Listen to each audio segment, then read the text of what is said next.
اچھا جی، رزق کی اگلی کنجی کیا ہے؟ والدین کی فرما برداری۔ والدین کی فرما برداری کرنا، اس سے بری موت سے بھی اللہ بچاتے ہیں اور رزق میں بھی اضافہ عطا فرماتے ہیں۔ ہاں، اگر والدین گناہ کرنے کا کہیں، جیسے آج کل بعض کہہ دیتے ہیں نوجوان بچہ داڑھی رکھنا چاہے، بچی پردہ کرنا چاہے، ماں باپ منع کر دیتے ہیں، تو گناہ کی بات ماننا، یہاں پہ بعض لوگ کنفیوز ہو جاتے ہیں کہ جی شریعت میں ہے کہ باپ کی بات ماننی ہے، ماں کی بات ماننی ہے، شوہر کی بات ماننی ہے، تم تو پردہ اس لیے نہیں کرتی کہ شوہر کہتا ہے نہ کرو پردہ، ہم تو آئی بروز اس لیے کٹواتی ہیں کہ شوہر کی ڈیمانڈ ہے، اور ساتھ حدیث سناتی ہیں کہ اللہ کے رسول نے کہا ہے شوہر کی اطاعت کرو، بات کو مانو، سمجھو۔ اس کو سمجھنے کی ضرورت ہے۔ کیا اللہ اور اس کے رسول نے یہ بھی کہا ہے کہ ہم سے بڑا بنا لو ماں باپ کو یا شوہر کو، ہماری نافرمانی کر کے ان کی نافرمانی کرو؟ ایسا تو کچھ نہیں، وہ بعد میں ہے۔ مخلوق کی اطاعت اللہ اور اس کے رسول کی اطاعت کے بعد ہے، ان کو کراس کر کے نہیں ہے، بائی پاس کر کے نہیں ہے۔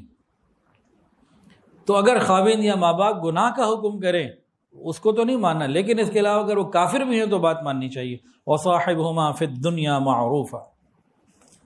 اگلی کنجی دوام طہارت، باوضو رہنا۔ جو باوضو رہنے کی پکی عادت بنا لیتا ہے نا، اس کو کئی فائدے ملتے ہیں۔ نمبر 1، رزق میں برکت۔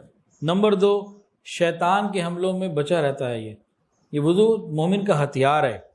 نمبر 3، جو شخص باوضو رہے گا انشاءاللہ اس کو موت بھی جب آئے گی تو باوضو ہوگا انشاءاللہ تعالی۔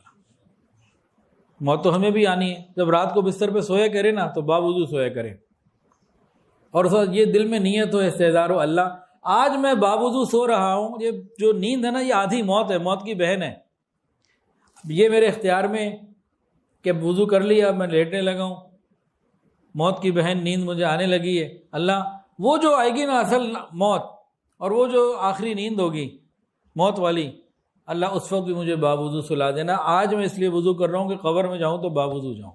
اگلی کنجی جناب رزق کی، چاشت کی نماز پڑھنا۔